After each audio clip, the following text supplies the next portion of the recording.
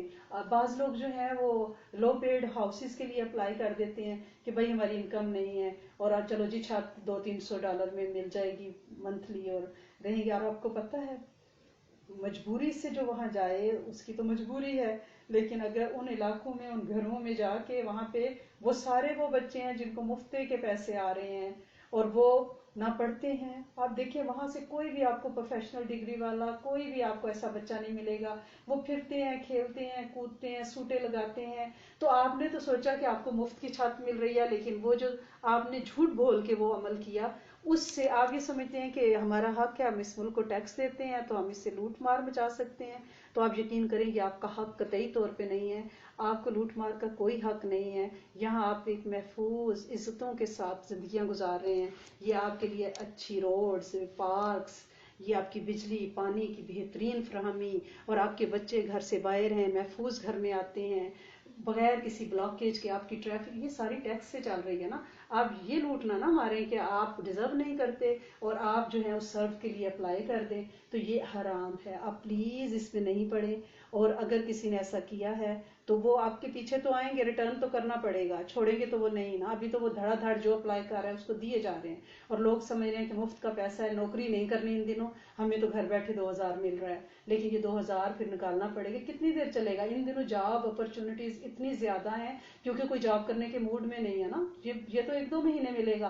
اس وقت جو جاب پکڑ لیں گے نا ان کی جاب قائم رہے گی انشاءاللہ، کیونکہ آپ جابس کی اپرچونٹی اور ایزی جاب مل رہی ہے. لہٰذا آپ کوشش کریں کہ اپنے بچوں کو بھی اس بات پہ لائیں کہ وہ جاب کے لیے اپلائی کریں. مفت کے کسی پیسے کے پیچھے پلیز آپ نہ پڑیں. کیوں ہمیں کہا گیا ہے کہ آپ لاٹو نہیں کھیلیں؟ کیوں کہا گیا ہے کہ آپ اس طرح کی قرآن اندازیز میں شامل نہ ہوں؟ اس لیے کہ ہر وہ مال جو بغیر محنت کے آئے گا وہ بے برکتی لے کے آئے گا. وہ حلال اور طیب مسلمانوں کے لیے ہے ہی نہیں ہے. آپ ڈیزرو کرتے ہیں تو ضرور ضرور اپلائی کریں. اور آپ نے جو بھی فارم فل کیا اس کی شرائط کو ایکوریٹ پورا کریں.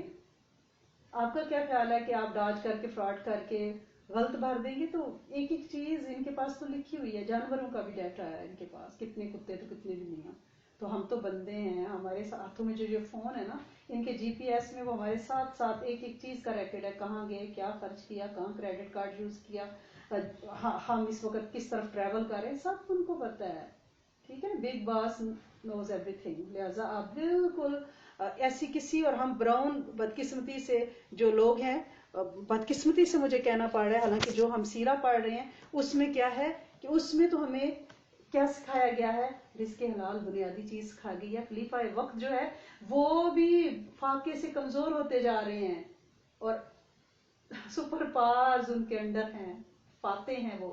لیکن وہ بھی مجلس کو کہہ رہے ہیں کہ میرا کوئی روزینہ اگر مقرر کریں کیونکہ میرے پاس ٹائم نہیں ہے، میں امور سلطنت میں اتنا بزی ہوں. جب یہ رزق حلال ہوگا تو پھر عمر فاروق جیسی نسلیں پروان چڑھیں گی، پھر عبداللہ بن عمر جیسی نسلیں، حضرت بی بی حفصہ جیسی نسلیں ہوں گی، اور پھر 1500 سال بعد بھی ہمارے نام کے گیت گائے جائیں گے جیسے عمر فاروق کے گائے جا رہے ہیں. اگر یہ نہیں ہوگا تو ہم نسین منسین ہو جائیں گا، کوئی ہمارا نام لینے والا نہیں ہوگا. بے نشان بے نشان بے نشان بھی ایسے کہ کوئی توبہ توبہ کرے گا نام سے. لہٰذا اب بھی توبہ کر لیں. اگر کسی بھی بندے نے ایسا کوئی جھوٹ چھلڑا مار کے کچھ لیا ہوا ہے تو پلیز آپ ریونیو کینیڈا کو وہ واپس کریں، اپنے رزق کو طیب کریں. آپ یہ نہیں کہہ سکتے کہ گورنمنٹ سے لے کے اور ہم صدقہ کر رہے ہیں، ہم زکوٰۃ دے رہے ہیں. نہیں نہیں نہیں نہیں. جہاں آپ نے لیا ہوا ہے، ہماری ایک فرینڈ، ان کے بیٹا جو ہے ڈگری کرنے کے بعد ایک حادثے میں اس دنیا سے چلا گیا. تو ان کے فادر کا خیال تھا، ہماری فرینڈ کے جو ہسبینڈ، ان کا خیال تھا کہ اس بچے نے جو اوسیف گورنمنٹ سے لیا ہوا ہے، میری آنکھوں کا واقعہ ہے، ٹھیک ہے، تو جو اوسیف گورنمنٹ سے لیا ہوا ہے ہم وہ اوسیف واپس نہیں کرتے، بلکہ وہ جتنا پیسہ ہے وہ ہم انڈیا میں غریب مسلمانوں پہ خرچ کر دیتے ہیں. تو بچے کی ماں نے کہا کہ میرے بچے نے قرضہ اس گورنمنٹ سے لے کے پڑھا ہے، میں قرضہ اسی گورنمنٹ کو واپس کروں گی. میں یہ نہیں کہوں گی کہ یہ تو بڑے امیر ہیں، کیونکہ جس نے لون دیا ہے اسی کو ریٹرن کرنا ہے. ہم یہ نہیں کہہ سکتے کہ ہم یہاں سے پیسہ مارے اور بیک ہوم میں ہم صدقے خیرات کرتے پھریں، تو یہ نہیں ہوگا. لہٰذا اس ملک سے ہمیں اپنی محبتیں جتانی بھی ہیں، دکھانی بھی، اور لوئل بھی رہنا ہے. کیونکہ اس ملک نے ہمیں عزت کے چھتیں دی ہیں. آج اب لبنان اور بیروت کی وہ ایک ویڈیو کسی نے شیئر کیا نا، جس طرح اسرائیلی فوجی جو ہیں عورتوں اور بچوں کو کس طرح سے کھینچ اور نوچ رہے ہیں. آپ شکر کریں آپ ایسی جگہ پہ موجود ہیں، اور دعا کیا کریں یہاں کے حکمرانوں سے، یہاں کے وڈیروں سے کہ اللہ کریم ان کو کلمہ عطا فرمائیں، ان کی نسلوں میں نور، عافیت، برکت نازل فرمائیں.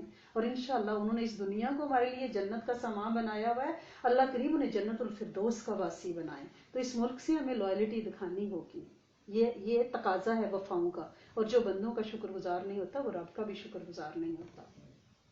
ہمیں شکر گزار بننا ہے، لوگوں کا بھی، جو بھی ہم پہ احسان کرے. الا لسان، وہ کیا ہے، جزاء لسان الا لسان، سورت جو رحمان میں ہے، حل جزاء لسان الا لحسان. تو ہمیں ان کو اچھے لفظوں میں بدلہ دینا ہے، دعا کے لیے بدلہ دینا ہے. تو یہ اس دن بات ہو رہی تھی، بعد میں ہماری ایک بچی کا میسج آیا کہ انہوں نے وہ پارٹ سکپ کیا ہے. تو اب میں نے پرامس کیا تھا کہ ہم اس پہ پھر انشاءاللہ بات کریں گے. ہمیں بچے کی طرح نہیں ہونا کہ ہر چیز ہم پکڑتے جائیں، منہ میں ڈالتے جائیں کہ بھائی آ رہا ہے گورنمنٹ سے تو لیتے جائیں. کیونکہ بعض چیزیں جو ہوتی ہیں نا، عوض میں منہ بھی زخمی ہو جاتا ہے، اس کو ذہن میں رکھنا ہے. اور جب بھی دل میں ذرا سا بھی ناز آئے نا تو اس کو فوراً دھیمے پہ لے آئیں، نیاز پہ لے آئیں، کیونکہ نہ تیری نہ میری سب خاک کی ڈھیری. اس لیے ہمیں اس بات کو انتہائی توجہ سے لینا ہے. اور ہر مٹنے والی چیزوں سے ہم نے محبت نہیں کرنی. پیسہ مٹنے والا ہے نا، ہم نے اس سے محبت کی. ہم نہ مٹنے والی ہستی اللہ عز و جل سے محبت کریں، ٹھیک ہے نا. جو نہ مٹنے والی ہے، ایسی ہستی ہے کہ جو قائم دائم ہے. کل من علیہا فان، اس پہ جو کچھ ہے وہ سب فان ہے. تو کیا بچے گا؟ میرے رب کا چہرہ، ٹھیک ہے، بذوالجلال کا وجہ بچے گا. تو اس سے ہم کیوں نہ محبت کریں، اس سے ہم کیوں نہ عشق کریں، اس کی کیوں نہ مانیں، اس کے حکموں پہ کیوں نہ عمل کریں. تو قیامت کے دن تو ویسے بھی نبی کریم صلی اللہ علیہ وسلم کی امت کثرت سے ہوگی. ٹوٹل 120 صفحے ہوں گی، لائنیں ہوں گی. آپ سوچیں وہ لائنیں کتنی بڑی ہوں گی انسانوں کی. 120 ہوں گی، ان میں سے 40 صفحے جو ہے نا 40 وہ ساری امتوں کی ہوں گی 40. باقی 80 جو لائنیں ہیں وہ نبی کریم صلی اللہ علیہ وسلم کی امت کی ہوں گی. اور ہر کوئی خواہش کرے گا کہ میں اس امت میں سے ہوں. تو لہٰذا دعا کریں کہ یہ جو جس دیس میں ہم سانس لے رہے ہیں یہ اس امت میں ہوں، کلمے والی نسبت ان کو مل جائے. اور ہم بھی اس پہ شکر کریں کہ ہمیں کلمہ ملا ہوا ہے، اس پہ ہزاروں بار شکر کریں. ٹھیک ہے، نبی تو معصوم ہیں، اللہ پاک نے ان سے ہر طرح کے شرور کو نکال کے پاک کیا ہوا ہے. ٹھیک ہے، وہ معصوم ہیں. صحابہ مغفور ہیں، اگر یعنی ان کی توبہ قبول، اگر ان سے کوئی غلطی تکوینی امور کے تحت اللہ پاک کرواتے ہیں تو تاکہ آئندہ امتیوں کے لیے قوانین بن سکیں تو پھر ان کی توبہ قبول ہو جاتی ہے تو وہ مغفور ہے. لیکن ہم جو ہیں ہمیں ہر وقت توبہ کرنی ہے، خیر و شر سے ہمیں لڑنا ہے. دل تو چاہے گا مفت کا مال آ رہا ہے کیوں نہ اپلائی کریں، فلاں نے بھی لے لیا، فلاں ہماری سہیلی نے بھی لے لیا، فلاں نے لیا گاڑی لے لی، فلاں نے لیا یہ کر دیا، تو ہم کیوں نہ لے لیں. لیکن جو ڈیزرو کرتے ہیں، رولز پہ پورے اترتے ہیں، کنڈیشنل شرائط کو پورا کرتے ہیں، وہی لیں گے. اور ویسے بھی دیکھیں میرے نبی کا جو فقر ہے نا اور مسکنت وہ اختیاری تھی، آپ نے سلیکٹ کی تھی. آپ کو احد کے پہاڑوں کے برابر سونے دیے گئے، اللہ کے ہاں سے آفرز، آپ نے فرمایا نہیں، آپ نے فقر کو لیا ہے، فقر. تو یہ عام کا نظام نہیں ہے، یہ خواص کا نظام ہے. میرے نبی سے زیادہ خاص کون ہوگا؟ تو لہٰذا اگر کوئی مالی تنگی آ گئی ہے نا تو اسے نبی کا فقر اور مسکنت سمجھ کے اس پہ فخر کریں اور اسے خواص کے حلقے میں خود کو شامل کریں، خود کو یہ تسلی دیں کہ اللہ کریم تیرا کروڑوں بار شکر ہے، تیرا کروڑوں بار شکر ہے. جب آپ میں مسکنت آئے گی نا، عاجزی آئے گی، تو پھر بات بنے گی. وہ ہے نا پھلاں دا تو اتر بنا، اتر دا پھر کٹ دریا، دریا وچ پھر رج کے نہا، مچھلیاں وانگو تاریاں لا، پھر بھی تیری بو نہیں مکنی، پہلے اپنی میں مکا، پہلے اپنی ایگو میں اکڑ کو ختم کرنا پڑے گا. جب اکڑ ختم ہو جائے گی نا اس کے بعد پھر میرے رب کی رحمت آئے گی. لیکن وہ اکڑ کیسے ختم ہوگی کہ ہماری ہر دعا ایسے ہو جیسے صبح پھانسی چڑھنے والا مجرم ہے نا، آخری اس کی رات ہے کال کوٹڑی میں، اور وہ رات کیسے گزارے گا. ہم اپنی ہر رات اسی طرح گزاریں جیسے کال کوٹری میں پھانسی کا سزا یافتہ اپنی زندگی کی آخری رات گزارتا ہے، اور وہ کتنا گڑ گڑا کے اللہ سے مانگتا ہوگا، کتنا گڑ گڑائے گا۔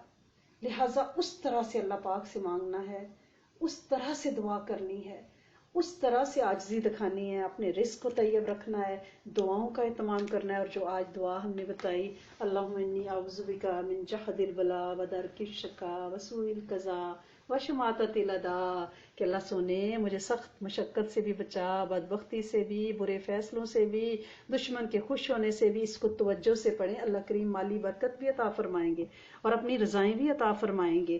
مایوس نہیں ہونا، فکر نہیں کرنی، ذکر کرنا ہے توجہ کے ساتھ انشاءاللہ۔ اللہ کریم آپ سب لوگوں کے حامی و ناصر ہوں، شاد آباد رکھیں، راضی ہو جائیں، اور آپ کی دعاؤں کو انشاءاللہ اپنی ہاں خاص الخاص قبول۔ اللہم انی اسألک و اتوجہ الیک بنبینا محمد صلی اللہ علیہ وآلہ وسلم، نبی رحمتی یا محمد انی اتوجہ بک الی ربک ان تقضی حاجاتی۔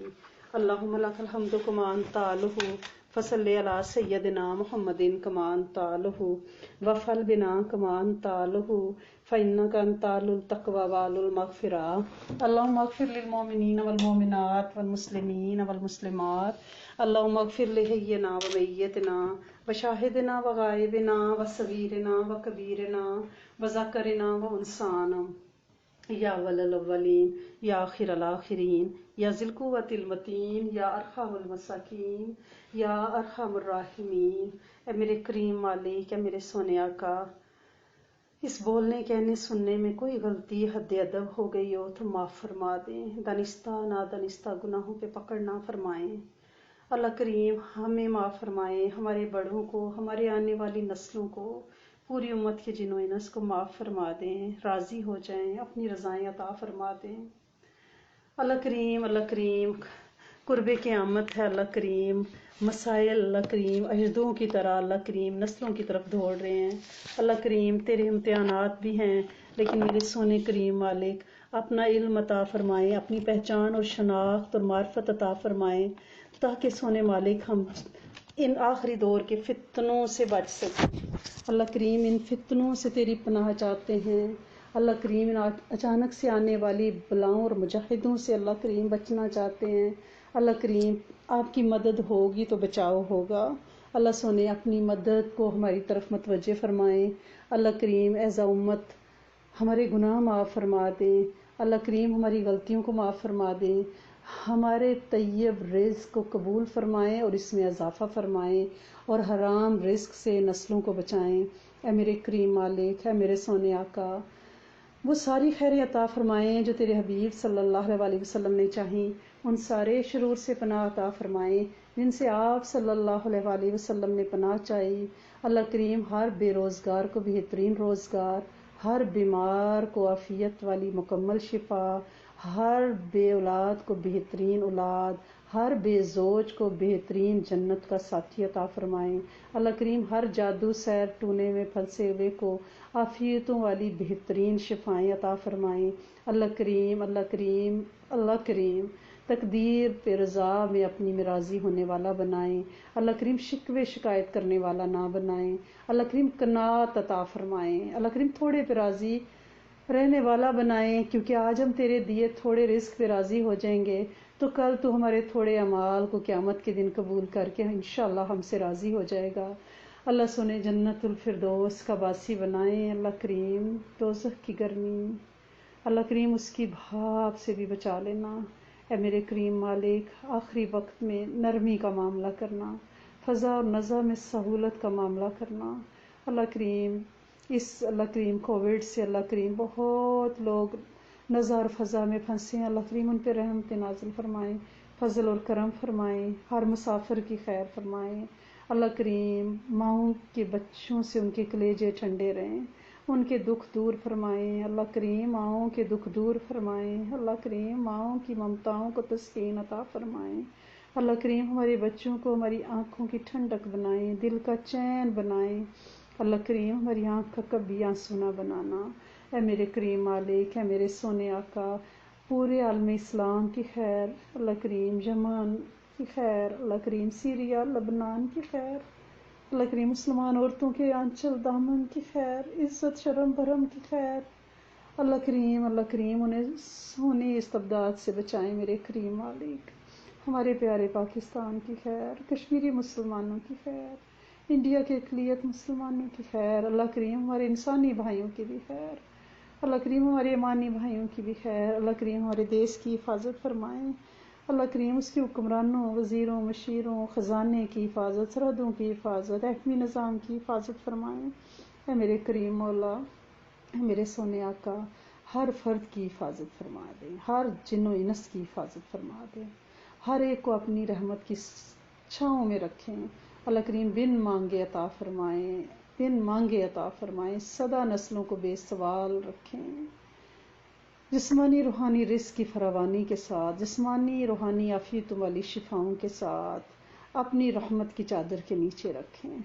ربنا تقبل منا انک انت السمیع العلیم وتب علینا انک انت التواب الرحیم، نستغفرک ونتوب الیک، سبحان ربک رب العزۃ عما یصفون وسلام علی المرسلین والحمد للہ رب العالمین۔